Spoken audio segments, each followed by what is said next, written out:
পঞ্চগড়ে অবসরপ্রাপ্ত এক সেনা সদস্যের জমি দখলের অভিযোগকে সম্পূর্ণ মিথ্যা ও ভিত্তিহীন দাবি করে নিজের নির্দোষিতার পক্ষে সংবাদ সম্মেলন করেছেন পৌর এনসিপির যুগ্ম সমন্বয়কারী মোজাম্মেল হক। সোমবার সকালে সদর উপজেলার কাগজিয়াপাড়া হাজি মার্কেটে ভুক্তভোগী পরিবারের ব্যানারেই এই সংবাদ সম্মেলনের আয়োজন করা হয়। সংবাদ সম্মেলনে মোজাম্মেল হক দাবি করেন, অবসরপ্রাপ্ত সেনা সদস্য মশিউর রহমানের ক্রয়কৃত ১৩ শতক জমির সাথে তার কোনো সম্পৃক্ততা নেই এবং তিনি কখনো ওই জমি দখলের চেষ্টা করেননি। তার দাবি, ওই জমিতে তার খালাতো ভাই রমজানের অধিকার থাকায় কাগজপত্র নিয়ে তার কাছে আসায় ক্ষিপ্ত হয়ে মশিউর রহমান মিডিয়ায় ভুল তথ্য ছড়িয়েছেন।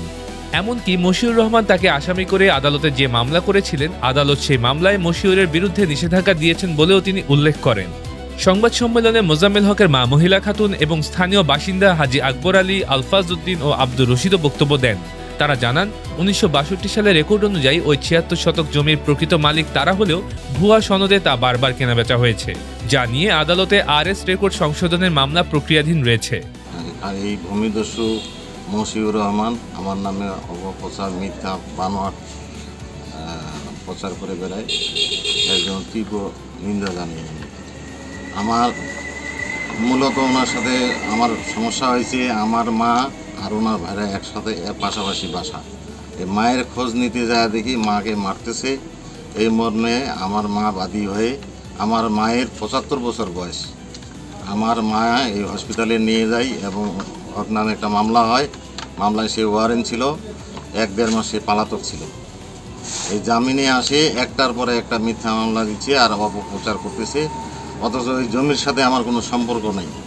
আর আমি কোনো ওর বিরুদ্ধে, ওর জমি দখলে যাইনি আমি কোনো দিন যাবও না।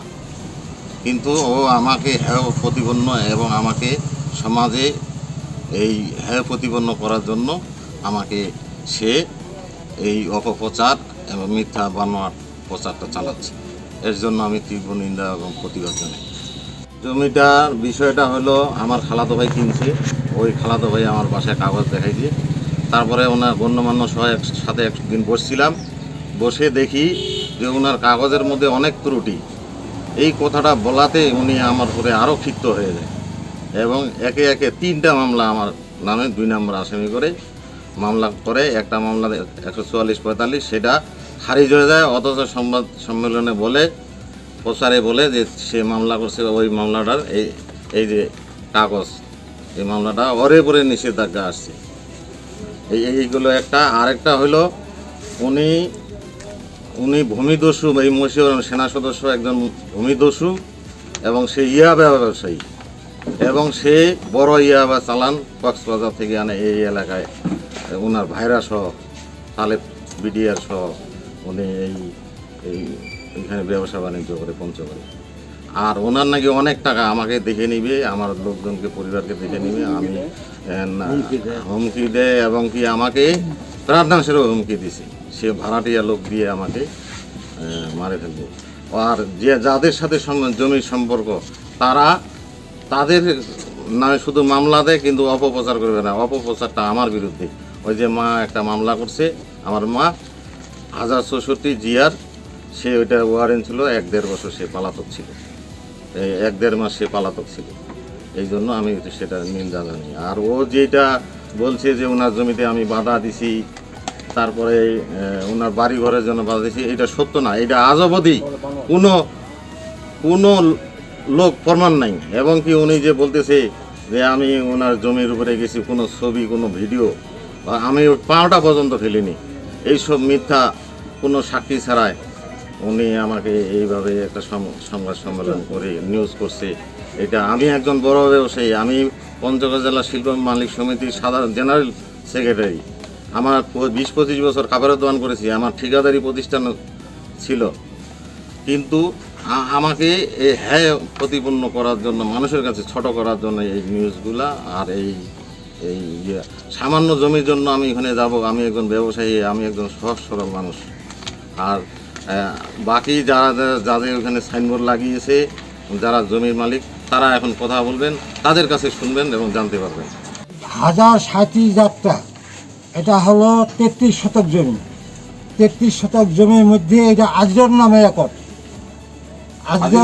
আজর নেশা, এটা ভিন্ন জমি। এই আজর নেশা নামে একট আমি কিনছি 17, ফজল কিনছি 16। এই 33 শতক জমি আমরা দুই ভাইয়ে কিনছি। তা আমি 17-এর মধ্যে 10.5 বিক্রি করছি, ওরা বাড়ি ঘর করছে। আর আমার বাকি জমিটা আমার ছেলের নামে হেবা করে দিছি বাড়ি করার জন্য। ছেলের নাম কি? ছেলের নাম রমজান। এইটা জমিতে কোনো ভেজাল নাই। এটা 16 আনা 17 শতক জমি আমি পাবো, 16 শতক পাবে ফয়জুল। আর মশিউর মসির পাবে না। না, মসুর কেউ পাবে না, কোনো অংশী কেউ নাই, আমি একা কিনছি। মশিউর যার কাছে এখন কিনলে ওরা পাবে না। কিনছি, না পাবে না। এই জমিটার আপনার নাম দিয়ে বলেন, নামটা আব্দুল রশিদ আমার নাম। এই জমিটার মালিক হইলো আমার বাপ চাচা, 4 ভাই। আমার বাপের লাগাইছেন। হ্যাঁ, আমরা সাইনবোর্ড লাগাইছি। আমাদের খতিয়ানও ঠিক আছে, আমাদের 40-50 বছর থেকে আমাদের দখলও আছে। কেউ কিনা বেচা করতে পারে না, ইয়াও করতে পারে না, এগুলো খালি কিনা বেচা করে। কে আসে সুদ করে নিয়ে যায় আমরা জানি না। জমি তো পড়ে আছে, একজন জমি কিনলে 62 রেকর্ড দেখবে কার নামে আছে, খতিয়ান কার নামে আছে, সেই সঠিক দেখে তো কিনবে। দেখাশোনা নাই, 62 রেকর্ড আছে আমাদের নামে, খতিয়ান আমাদের নামে। ওরা বলে হাকই কোন দলিল থেকে কোন জমি কিনছে, বলতেছে এইটা জমি হয়। আবার 35 সম্পত্তিটা যে ওদেরই বলে হয়। আমাদের ঘর আছে এখানে, 40 বছর থেকে আমাদের দখলে আছে, কেউ আবাদ করতে পারে না। আর তুই এই ঠাকুরা থেকে আসে না নুকায় জমি কিনবো, একটা লোক গ্রামের কেউ বলতে পারে নাকি যে বিটিয়ার জমি কিনছে? আমরা ওকে চিনিও না। তারপরে আমার ঘর ধরে হুমকি হামকা দেয়, 3টা মামলা করেছে আমাদের নামে। 3টা মামলার ভিতরে 2টা খারিজ করে দিছে, আর একটা মামলা চূড়ান্ত আছে। এরপরে ওরা যেখানে সেখানে আসে হুমকি দেয় আমাকে। আমরা কিনে নিছি, ওই পাওয়ার দেখায়, ওই ইয়ার লোক, বিজিবির লোক, আমাদের টাকা আছে, তোমাদেরকে দেখে নিব, কেসে ঝুলাবো। 3টা মামলা করছে, 3টা মামলার ভিতরে 2টায় আমাদের আল্লাহর রহমতে ইয়া করে দিছে, খারিজ করেছে। আর একটা আছে, ওটা চলমান আছে, মিথ্যা মামলা। এগুলো সব মিথ্যা মামলা। জমি ও দেখবে না যে সাইনবোর্ড আছে, আর ইয়া কার নামে আছে, 62 রেকর্ড কার নামে আছে। বর্তমান জমি কিনতে গেলে তো 62 রেকর্ড লাগবে। খতিয়ান কার নামে আছে, জমি ডাকার জিজ্ঞাসা নাই। ও আসে এনে চোরের মতো জমি কিনছে, এখানে কেউ জানে না। এখন বলতেছে আমি এখানে কিনেছি, আমি সৈনিকের লোক, অমুক লোক, হুমকি হামকা দেয় আমাদের উপরে, কেস মামলা করে, বড় বিষয়ে মামলা দেয়, থানায় মামলা দেয়, সব জায়গায় মামলা দিচ্ছে। এখন আবার একটা মামলা আবার বড় বিষয়ে পাঠাইছে ওইখানে তদন্তের জন্য। আর আরও তো 3-4 জন কিনছে, ওরা তো মামলা করে না। গরু 2টা খামার পুষেছে, তো গরু ছান মুখ মানে গোসলের পানি, কাপড় ধোয়া পানি, তামাল্লা মরে বেখা ছাড়া দিচ্ছে, যায় দেখি আসে পারেন বাবা। আপনাকে কি করছে একদম। মশিউর, এটা বলেন। মসির যে মাইফিক শোনো না। মামলা হয়েছে এটা। তারপর সেটা এই যে কালিমি কইনি কি বলবা, এটা ট্রেনটা বন্ধ করতো না রে বা, ওইলা গু ওইলা ওই খুব গন্ধ আছে, বাড়ি থাকা যায় না। কথা আমরা এইখানে দিব, মুর্শিদার কথা বলে ওই শালিক ধরো, ওই শালিক ধরো, ওই শালি বেটি শালিক ধরো, মুর্শিদার কথা করে এনে ওর ভাইরা ইয়া হ্যাঁ, ওই তালে পে কথা করে এনে কথা, ওই শালিক ধরো।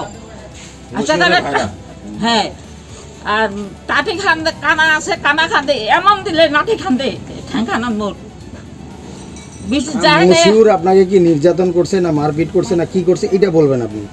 মশিয়ার আর মশিয়ারের ভেড়ারা এই 2জনে 100 বার কইছি বলে বাবা। কি করছে আপনাকে?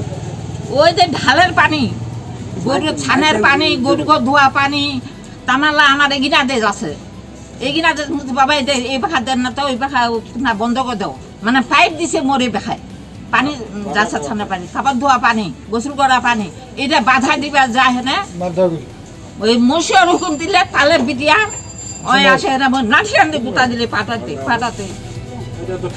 আব্দুর রশিদ অভিযোগ করেন, বর্তমানে ফাঁকা থাকা ওই নালিশি জমি নিয়ে মোজাম্মেল হককে অন্যায়ভাবে হয়রানি করা হচ্ছে, যার জন্য তারা উপযুক্ত বিচার দাবি করেন। Multimedia desk, Dinajpur TV.